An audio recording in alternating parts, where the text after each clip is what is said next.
Live on radio, live online. This is the Locker Room on Joy 99.7 FM with George Adu Jr. Tennis is heavy on the weekend sporting agenda as the first Grand Slam of the year nears completion. Huge upsets have characterized this year's competition, and it's no surprise keeping in mind what has gone on before for us. I don't think it had anything to do with my ankle per se. I just think she was just nailing and hitting shots, and I made some mistakes, but she played really well after that. Like, I literally did everything I could on those match points. It's not like I choked on those match points. She literally played her best tennis. Definitely didn't go the way I was hoping on the break points, you know. I also didn't break him at the Hopman Cup, so clearly something's wrong. How I return him or what I'm trying to do, and he's doing a good job at it. It's very frustrating, yeah. A new female Australian Open champion will emerge tomorrow after the mammoth semi-finals we witnessed. And the picture for the male singles finals looking really good. She looks ready to take her place in the final of the Australian Open. Out has been called. Just what this match needed. An injection of drama. From the land of the rising sun, it's a daughter that has risen the highest once again. And the master says to the apprentice, it's not your time just yet. Rafa is in the Australian Open final again. We have a preview to the action to come in Melbourne. The European winter transfer market appeared pretty dull until a major awakening, and one that quite a number of fans are still yet to come to terms with. Ух, красавец Буатен! Гол! Второй раз Барселона отыгрывается! Вернее, Милану Барселона отыгрывается. Посмотрим, сможет ли Барселона третий раз выйти вперед. No, what знаешь, он сегодня свой гол заслужил. Kevin Prince Boateng to Barcelona was totally not on the cards. Somehow, it's reality, and we'll have a proper look at Barcelona's quest to look good on all fronts this season. We have a wrap and completed and potential transfer deals so far on the show. Also coming up.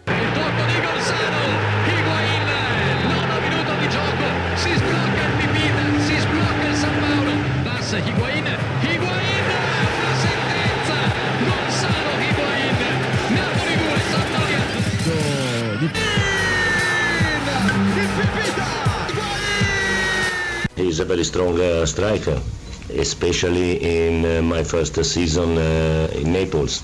He did very well. He scored 36 goals in 35 matches in Serie A. For sure, he is one of the best strikers in my career.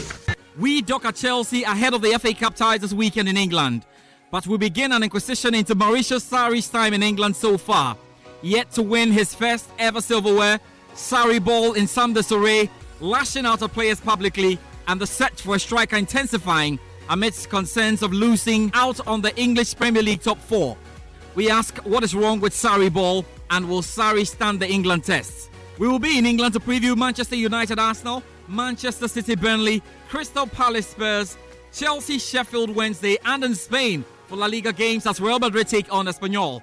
We have the French Ligue A and Italian Serie A under wraps as well. Head to our Facebook page joy/99.7, our WhatsApp line 0244 340437, or tweeted us at JoySportsGH in interacting with us. Time to talk about what the world is talking about in the world of sport. Hello from me, George Adu Jr., and welcome to Preview Friday, proudly sponsored by eBet Ghana. Just play.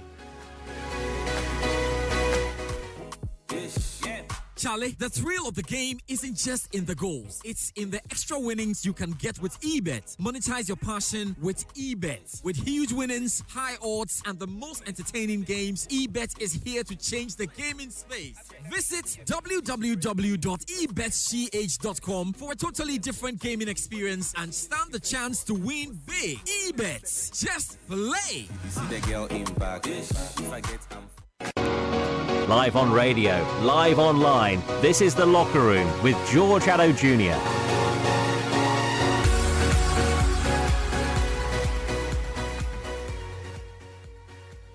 This is the sound of Preview Friday, and there's no better place to start than the Australian Open.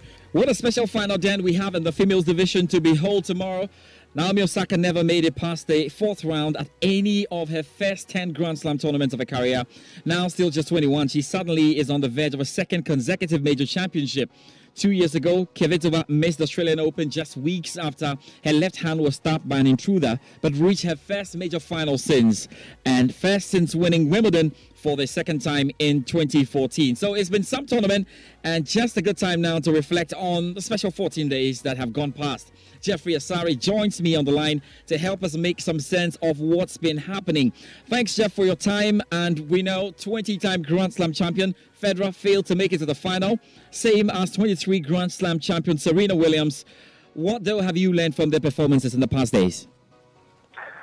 Thank you very much, George. But for me, I think that, let me start with Roger Federer. I think that Roger Federer's challenge has to do with his inability to get great grasp of the fact that, look, today the nature of the young, talented tennis players that have come with so much energy and their quickness to the net means that he cannot be using the slices and then also the half volleys like he used to be and play on the baseline, because he needs to be quicker. His footwork, which has made him one of the finest or the best tennis player in the history of tennis. Today, not as athletic as he used to be because of his age. You just watch the game against Tsitsipas, you realize that this is the most experienced tennis player with the brutal forehand, which is Roger Federer, misfiring on his own forehand, had 12 points, 12 match-winning points, which he never even converted one. That is incredible, and he himself couldn't appreciate why he was doing that. But in Tsitsipas, you realize that this was a young, hungry, energetic, quick tennis player who was always quick to the net, returning serves of Roger Federer, who even the ball toss, which is one of his major assets in terms of his serve, was failing him on that day. As the most successful Grand Slam winner and tennis player does not mean that is enough. The game has changed tremendously. Watch the way a lot of young, talented tennis players today are shocking the old guard. So he needs to have full grasp of that so that he can conserve a lot of energy. For Serena, she needs to deal with her emotions. Foot fault calls are part of calls that are made when it comes to tennis game. Serena, way back in 2009 against Kim Clijsters in the U.S. Open, she was 40-15 against Kim Clijsters, and there was a foot fault call. She couldn't deal with it, and she lost that particular U.S. Open to Kim Clijsters. You remember last year against Naomi Osaka, she also failed to deal with the pressure. Carlos Ramon was making legitimate and justifiable calls within the rules, and she thought that was unfair to her. She couldn't deal. Watch this particular game against Karolina Pliskova. She was a match point. She was 5-1, leading 5-1. A match point. Just a game to finish that particular set. And because of a foot fault call, which is justifiable call, the fact that Serena Williams does not mean that the rules should be changed for you. As a result of that, she couldn't control her emotion, and all of a sudden she had an ankle problem, and she lost 5 games on a row. That made her to lose that set. That is unpardonable. And we expected her to understand this, because I remember when we started the whole competition, you spoke about her emotions and being calm under certain situations. But how come she's not getting over this? Because that's been the difference between her and the 24th Grand Slam. Angelique Kerber, 2016 Australian Open champion, when she beat Serena Williams, even though she lost to an unknown entity, she didn't really have any problem. She thought that, listen, it's one of those things. There was a line call against her during the second set. She didn't complain. So I'm saying that Serena is bigger and understands the stage better. She should learn to overcome that emotions and control her emotions when calls are made in the course of a game and it goes against her. If she does that, I believe that we'll see a Serena equaling Margaret Court 24 Grand Slam. That emotion also is getting into her. that expectation, the desire to equal the Margaret Court 24th Grand Slam record is also getting into her, and she's not able to deal with it. Well, Jeff, let's then talk about the female final. It's perfectly set up. It's she's growing to become the darling girl, really. Naomi Osaka in this up against Kvitova. And I was saying before on the show that, look, we've got two special stories, and wherever you turn, the tennis gods will be comfortable with whoever wins this. But how is this going to be won or lost? And there's a new crop of young ladies that you've seen over the last 3 years who are emerging. So Ross Daniel is one of them, but the real ones are Elena Svitolina, and then you have Karolina Pliskova. You also have Anastasia Pavlyuchenko. You also have Anastasia Sevastova. These are young, talented young girls who are coming. Unfortunately, Monica Pugh, after winning the Olympic gold, she has fallen. They come onto the scene of Naomi Osaka. Where is this girl coming from? Young, talented girl at the age of 21, define all order. It doesn't come easier when you meet Serena Williams, who is a master of the U.S. Open. She's won it 6 times. She loved that court, and she beat her to her game. This is a girl that has made tennis, 7 tennis to date. She's 7 better than Serena. She's 7 at 125 miles per hour. This is a girl whose serve is difficult to return. And you watch her game against Elena Svitolina and Karolina Pliskova, especially the test set, when it was 1 set all against Karolina Pliskova. Karolina was struggling to return her serve. The last game, you realize that she was laughing. She was laughing because she was just struggling to take her service so powerful, and it's difficult to return. This is a young girl who hits the ball into the mid-court, which will force you to move from the baseline, and if you are not careful, you might slip or you might not be able to return the serve very well. This is a girl that has intelligent placement of shots. This is a girl that has tremendous return on serve. This is a girl that has quickness on court, and she controls her nerves very well. For me, I believe that on the evidence of what I've seen, Petra Kvitova is not going to come easy, but trust me, Naomi Osaka will be a favorite. Maybe too strong. The Australian Open. And the return on it. Look at the first service, 85% accurate, and the second serve, 75%. So if you have 75% second serve and 85% first serve, trust me. And also, the game against Karolina Pliskova, 15 aces. That is, 15 aces is equivalent to 4 games. Yeah. Just 3.5 games, and that is incredible.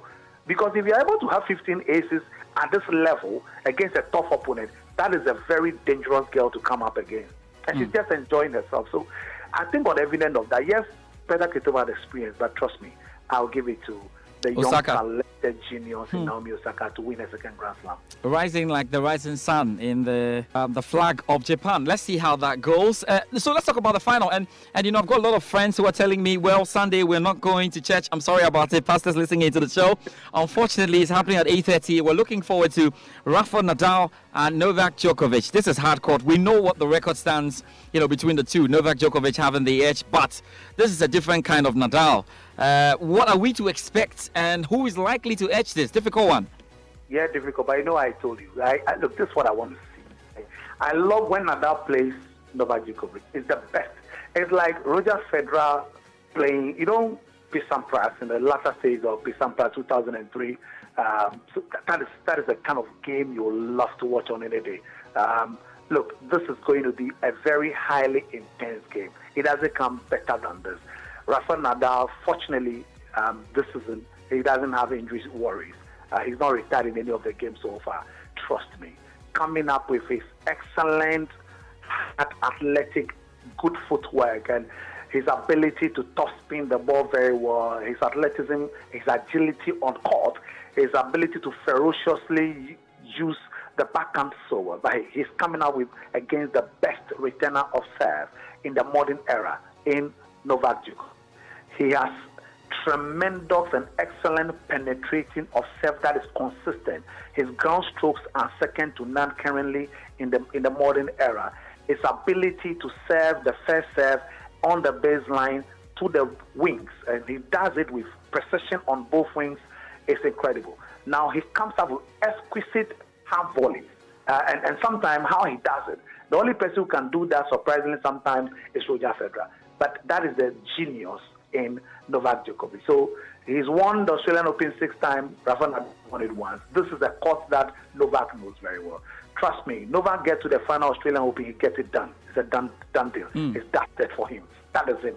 Get Novak out of the way. Like last year, you remember Chung Hyun of Korea took him out in the terror. When you put him out early stages, no big deal. He gets to the final in his Australian Open. This is not Roland Garros. Yeah. You understand? This is Australian Open. And the master of Australian Open is him and Roger are past 6 Grand Slams at Australian Open. This is the master. Unless one of those unfortunate incident or bad days happen on any day Australian Open, I would have said same for Nadal if we are talking about the Roland Garros that he has won 11 times. So for me, it is Novak Djokovic. It's going to be an epic encounter. It might travel to 5th set or it might end up in a 4th set trailer. But trust me, every tennis lover who cannot blink their eye every second when this game is ongoing. It's the most superb breakfast to be served you on Sunday morning. Right, Jeff, thank you very much for your time. The entire, Australian Open, we're looking to tag along you when it's time for the Roland Garros. Of course, French Open, Nadal will be wearing his head over there. Should be a very, very good weekend. He'll be going for a 12 slam. And then unless the competitors pray for an injury, trust, he's fit for Roland Garros. It's his for the taking. It's his for the taking, yeah. So there's definitely more to come here on the Locker Room. Thank you very much for staying with us. And a big thank you to you, Jeffrey Asari. Live on radio, live online. This is the Locker Room with George Addo Jr. And we know there's a big football discussion as well coming up. You can join us on our WhatsApp line, 0244 340437. A bit of transfer news to talk about and some transfer deadline announcements that come your way. But for now, we'll go for the Joy Sports BBC 2-Way series. I've been having a good chat with the BBC, Steve Crossman. Yeah, we spoke about Chelsea as well. Enjoy it. And when we come back, there's more here on the show.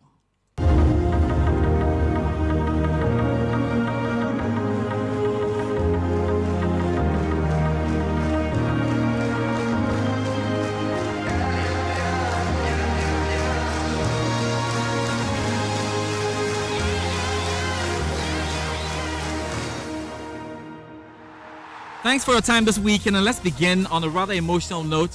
What's the latest on Cardiff City's Emiliano Sala, and how is the city of Cardiff bracing itself in such difficult times? Yeah, so the latest is that the family members of Emiliano Sala have been, begging the authorities to continue their search, because the safety rescue authorities have said that they feel that there is now absolutely no chance of finding Emiliano Sala and the pilot who was piloting the aircraft alive.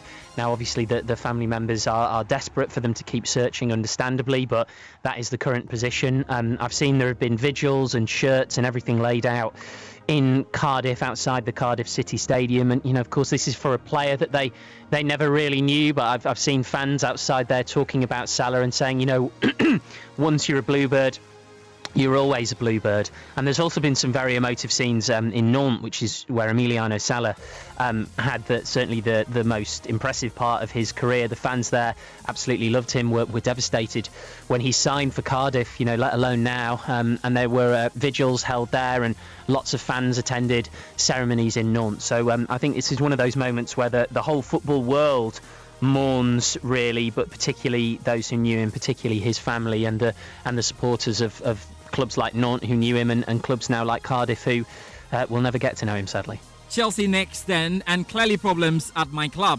Huge concerns about Mauricio Sarri's reaction to the loss against Arsenal, and Sarri ball looks a bit in disarray.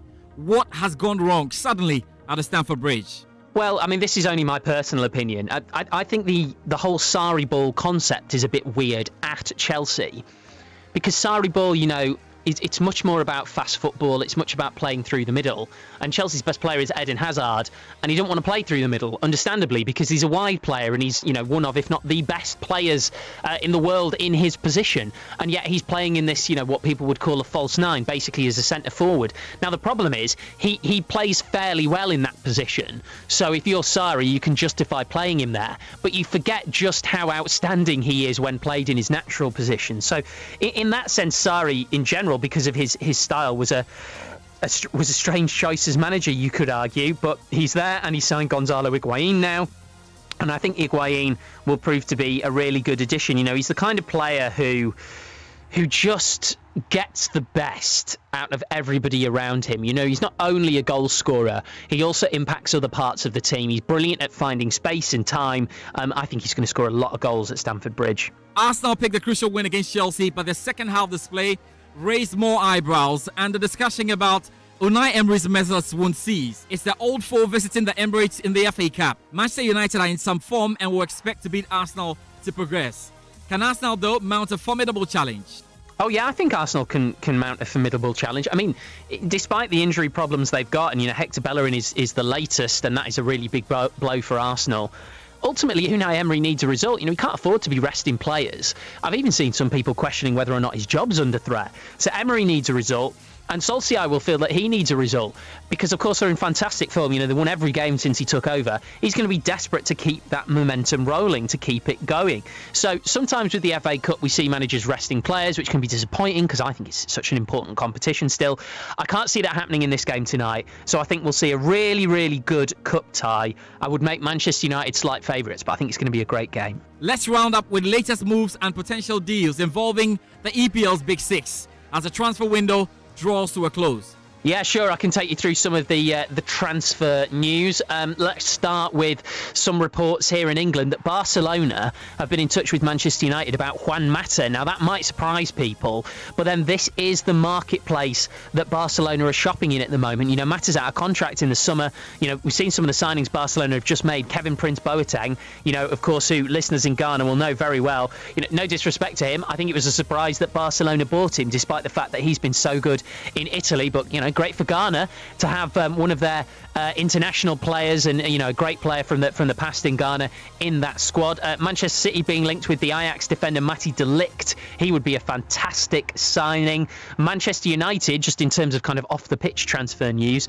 are being linked to a guy called Andrea Berta. He's the sporting director at Atletico Madrid. United have confirmed, obviously, that they want a sporting director for next season. He could be a really good signing. Roma director of football Monchi, who's a legend in that role because he signed all the players that made Sevilla into a great European force. He is being linked with moving to Arsenal. The Arsenal sporting director Sven Mislintat has recently announced that he's leaving. And in terms of Premier League teams, the brother of Manchester United striker Romelu Lukaku, Jordan Lukaku, who's a Belgian defender, is close to tying up a loan move to Newcastle. Well, so the BBC Steve Crossman there on the Joy Sports BBC Two-Way series. Now, it'll be good for you to send in your messages now on our WhatsApp line 0244340437. We are asking you, Chelsea fans and, of course, lovers of the EPL, it's the signing of Higuain, really the one that solves all the problems Sarri Ball is currently facing. So let's find out from you what you think about the signing of Higuain and whether it really does answer all the questions that have been posed to Sarri Ball so far. So we know there is FA Cup action later tonight. Arsenal host Manchester United. What else, though, do we have in terms of big games around Europe? Milan hosts Napoli at San Siro in what is the first of two clashes between the two Serie A giants in the space of a week. Two Milan legends go head-to-head on Saturday night as Gennaro Gattuso faces his former manager Carlo Ancelotti in the dugout, and they will meet again in Milan in the Coppa Italia quarter-final on Tuesday. Milan will kick off in fourth place as they look to pull away from AS Roma, who sit 1 point behind in fifth, while second place Napoli are 9 points adrift of leaders Juventus and cannot afford to lose more ground. And Sunday sees Lazio welcome Italian champions Juve at the Stadio Olimpico. League leaders Barcelona will travel to their Catalan neighbours Girona for a game of round 21 in the Spanish La Liga. Barca hold a 5-point lead over second place Atletico Madrid, but they have now lost their last two away games. Atleti will face Getafe while Espanyol hosts Real Madrid. Bayern Munich will take on Stuttgart on Sunday in a Bundesliga game of round 19. The Bavarians are second in the table, 6 points behind table toppers Borussia Dortmund, who will entertain Hannover on Saturday in the second game since the restart of the league. Paris Saint-Germain will welcome Rennes to the Parc des Princes on Sunday afternoon with the Parisians top of the league, 13 points ahead of second place side Lille and with 2 games in hand. And in what is undoubtedly the standout fixture of the draw, Arsenal take on Manchester United in the fourth round of the FA Cup tonight at the Emirates. And Man City take on Burnley on Saturday and Chelsea host Sheffield Wednesday on Sunday. 5 days to the end of the transfer window, the winter transfer window, and we just have to check in on what's been happening this week. Here's Reku Ampofo's report. Christophe Piatek has joined AC Milan from Genoa on a 4.5-year deal. It has been confirmed. The Milan club announced on Wednesday night that Piatek has signed a 4.5-year deal contract up until June 2023, which will see him earn around £34,000 per week. The 31 million deal sees Genoa lower their original asking price of £36 million, but Milan will have to pay the fee upfront and include add-ons should they finish in the Champions League qualifying spot in Serie A. Gonzalo Higuain has joined Chelsea on loan from Juventus for the remainder of the season, the Premier League club have confirmed. Chelsea then have the option to extend the loan deal for a season or buy Higuain outright for £31 million, according to Juventus. Higuain spent the first half of the campaign on loan at AC Milan, where he scored 8 goals in 22 appearances. Barcelona have confirmed Ajax star midfielder Frankie de Jong will join the club on July 1st. The 21-year-old joins for a fee of £65 million with a further £9.5 million in add-ons and has signed a 5-year contract up until the summer of 2024. De Jong, whose reported suitors included Paris Saint-Germain and Manchester City, is considered to be one of the best young players in the world of football at the moment. Former Liverpool and Manchester City striker Mario Balotelli has joined Marseille on a 6-month deal, the French club have confirmed. The 28-year-old arrived in Marseille on Tuesday night and completed his medical before signing his contract and being unveiled to the media on Wednesday afternoon. Balotelli joins on a free transfer from Ligue 1 neighbours Nice and will play a total of 17 matches at the Velodrome, earning a total of £2.6 million until the end of the season, according to Sky in Italy. So it's transfer time, and you know, for Joy Sports, we always have something special for you. Brothers, the transfer window come again. And you know boys. Before sit down and talk things. Charlie, me that Chelsea side bought in there, be some crowd. I don't see top self. Why see man you too? And say what they no go buy. Say Kofu, ole. As for Liverpool there, it be like them win the EPL already. As not the space put there, Charlie forget to. It be conclusion. Football fanatics and discerning viewers and listeners will settle the scores on Transfer Deadline Day with the official transfer team, Joy Sports. We climax the winter transfer window on Thursday, January 31 from 10 p.m. till midnight on the Joy News channel, on Multi TV, Joy Prime, and on Joy 99.7 FM. Transfer Countdown is back and bigger this year. Join the extensive coverage led by George Addo Jr. and Gary Alsmith on Thursday, 31st January between 10 p.m. and midnight as we settle who moves where before the clock runs down. You heard me? Right.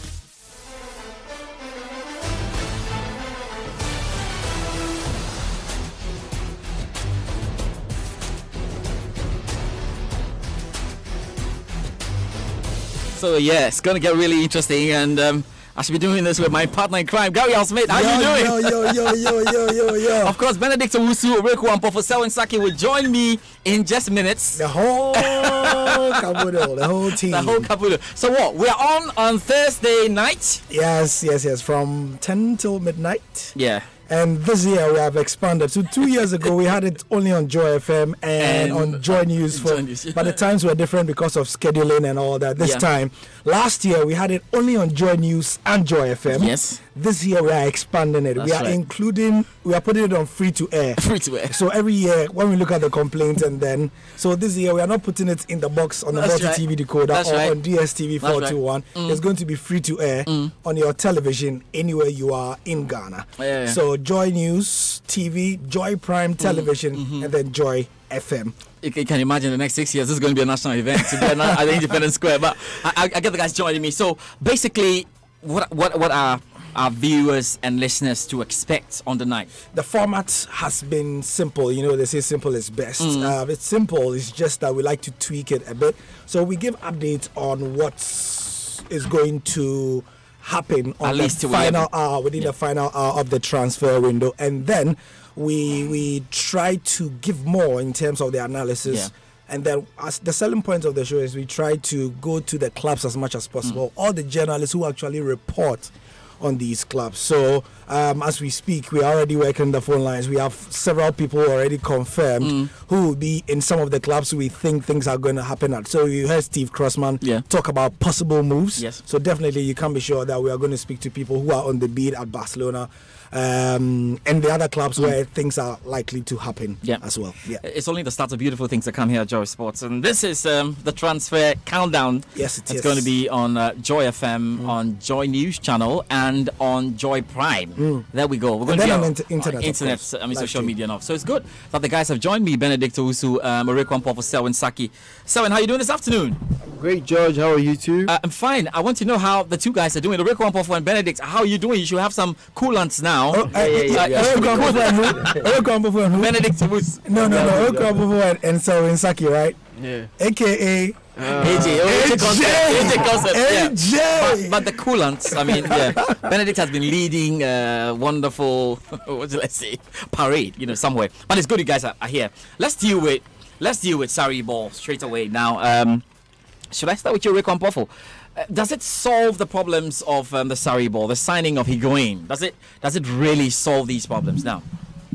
I think Chelsea needed a striker. That's something that everyone around the globe seems to have established prior to the performances in the first half of the season. You look at the expected goals statistics of Giroud and Morata, and they both underperformed. So clearly, Sarri needed to solve a short term and decided to go with Eden Hazard in a false nine position, which he did start well, but started to dwindle off a little bit in the latter games prior to January.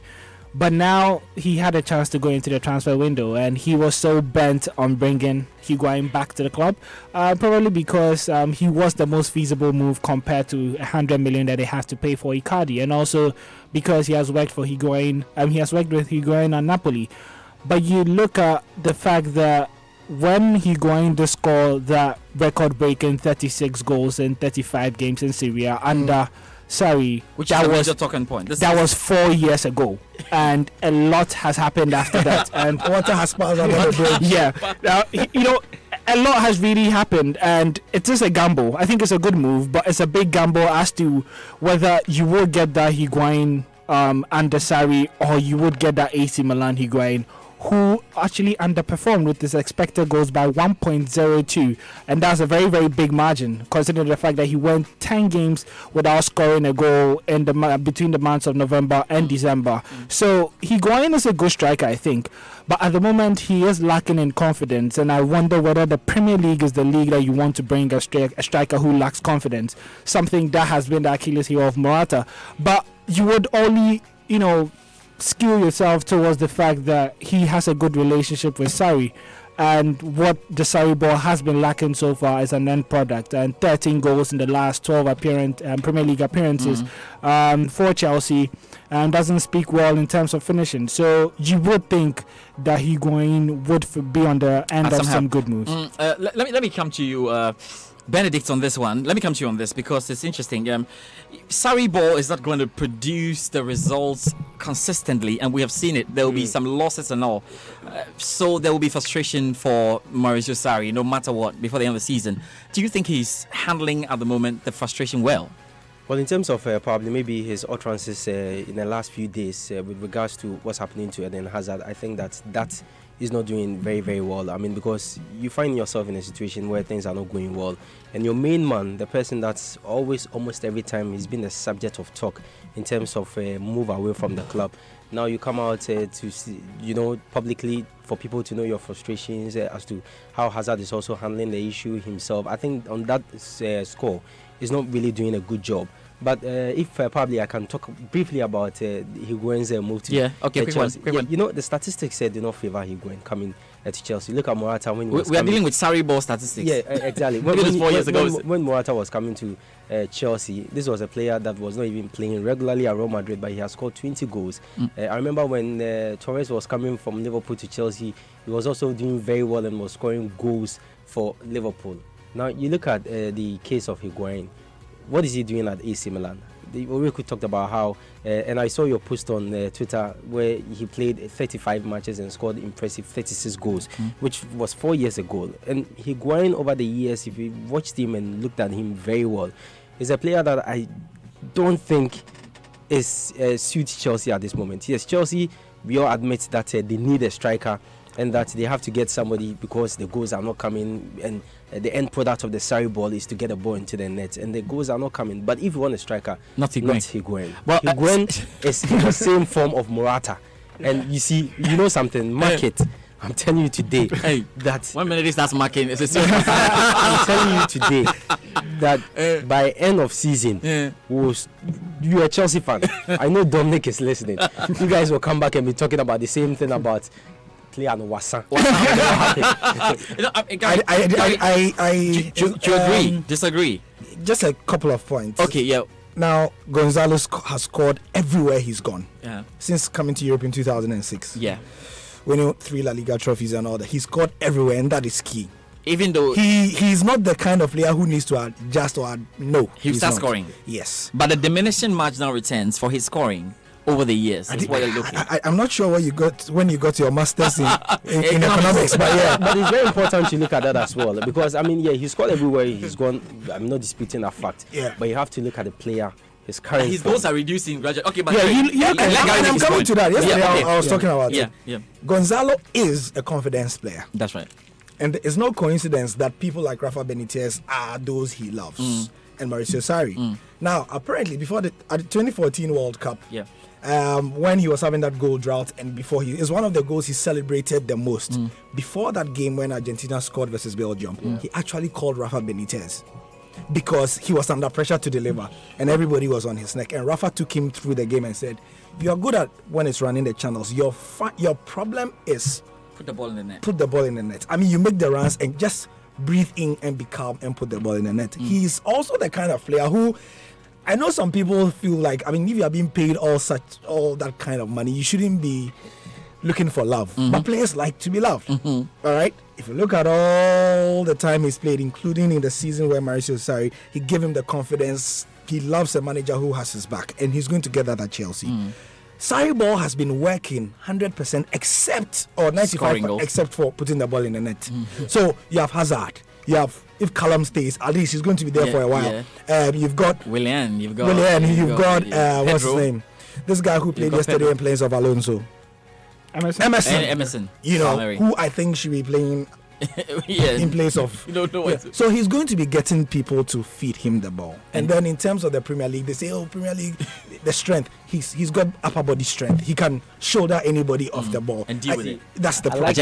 I like it this way. When you're doing the analysis, you're talking about how, you know, he has this, he has that, and Mustat.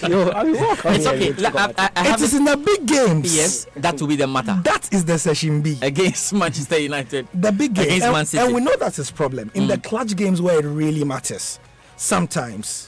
So he's going to give you 20 goals in a season. But in the 2 games where you need him to put the ball in the net. Okay. Yeah. Okay, guys, you know what? Let's hold it with the Chelsea discussion. Let me move away to Barcelona. I mean, I'm trying to deal with clubs that are high up our agenda. Well, so Saki, let me start with you. Is everything okay with Barcelona? Because the latest we've heard is that they want Juan Mata too.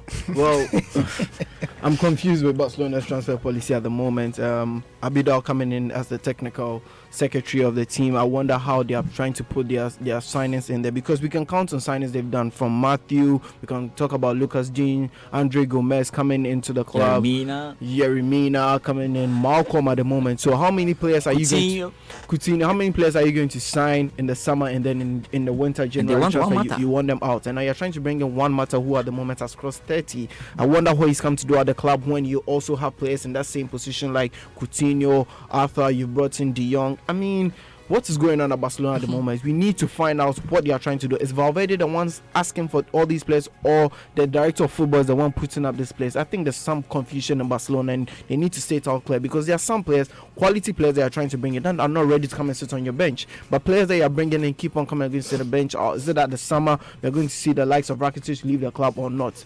Barcelona It's need confused. to find their Okay, structure let's right. go around the table on this. Let me come to Oriko with a Barcelona perspective.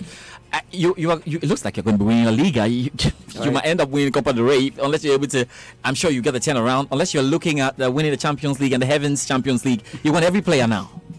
I think with FC Barcelona, it is a very, very complicated issue and something that has compounded. And I think the club just basically failed to plan for the long term and just got sucked into their success. You look at the dominating period in Europe where they had Xavi and Iniesta, Busquets bossing around everybody. It was sweet and it was enjoyable. It was enjoyable to the extent that you would forget that these guys wouldn't be around forever. And right now, Xavi and Iniesta are not around and they are gone. So Barcelona feel like they need to act. So they're still in the hands of the next Xavi and Iniesta? I think so. For the past I feel the problem is coming from the fact frightening. that La Masia has not been able to produce but so I think much even the La quality Masia talk, we might have to do it another day. Yeah. Let's leave La Masia. And let's try and get into where are these decisions coming from? It's my worry. Is that the coach? Is that the board? When you see your club president flying all the way to Netherlands to secure a deal for De Jong, you should get worried. You should get worried because it does ring bells on a very, very bossy and very proud boss at the top there who goes for what he wants. Or who thinks the technical team can do a good job? Or haven't done a good job so far? What they've had? It puts across a lot of red flags. I know you could have sent Abidal to complete that deal. When Bartomeu flies to Netherlands to Luke de Jong, that's when you do sense that there is a panic button which has been pressed, and you see this young 21-year-old midfielder being paid £300,000 a week, which is really, really big, and it's just a lack of plan and organization. What's his age again? He's 21. Lord, £300,000, and for FC Barcelona, it's just been a lot of panic. It's still difficult for you to even find out where this is coming from. Wait, hold on. I think the panic just got worse by the fact that your worst rival Real Madrid won back-to-back Champions League. So you feel like you need to act fast. You should handle the panic. Benedict, how worried are you about Coutinho? There's nothing confusing about there's nothing confusing about what Barcelona is doing. So what are they doing? You just have to get it. Now, in terms of if results are not coming, then fine. Last season, what did Barca do? They won the league, they won the Copa del Rey. Was the UEFA Champions League that they didn't win. Okay. Lionel Messi, prior to the start of the season, mentioned in the stadium that this season, the attention and everything is on winning the UEFA Champions League. So what I think they are doing is towards winning the UEFA Champions League. Get players to win the UEFA Champions League. And Philip Coutinho's issue, you would be so wrong to say that he's a flop at Barca, but you not be far from wrong if you say that probably maybe he's lived below expectation because of the amount of money that was paid for him, 142 million. At this point, you expect him. He was primarily brought in to fill the shoes of Iniesta, and we've not seen that. And what makes it worse for him is that at this point where he's been placed in a particular position where we all feel that he should excel, that's the position that Dembele is also playing, and he's playing very, very well. That is why we are saying the confusion. Because you're buying players. There's no confusion. One thing you know is that you're buying the same players, same kind, same position, and the players are performing. It's not as if they are not performing. Barcelona are getting results. There will be an issue if they go out there and they don't get results. Now they are top of the so they are getting the result. I mean, Gary, if Barcelona get knocked out of the Champions League, which is a possibility anyway, really, and it's a possibility they'll be buying more next season. I know, yeah. So it means next year they'll buy more because they want to win Champions League. They want to retain it. They want to win it. So there's a possibility they will be knocked out of the Champions League. Possibility they can win the Champions League. Gary, okay with the buyers? And what's happening at Barcelona? No, because the next one is they might come for. If I were a Barca fan, I'd be worried because especially looking at the wage bill. It's a bit of an issue, and there doesn't seem to be the highest club in the world. Oh, so they have money. You have to be worried. So they have money. Okay, guys, thank you very much. But it means that with the way the market is going, Barcelona can come for any of us. It's fine. I mean, and it's good. Yeah, why not? But George, you see, there's something you have to know. Barca are not going for players that are not playing well. Oh yeah, but we are doing well. Martin coming to Barca at Sassuolo is a fantastic striker. He can play behind Messi. Malcolm before joining Barca, Roma was on the verge of taking Malcolm, and Barca had to do what's his name?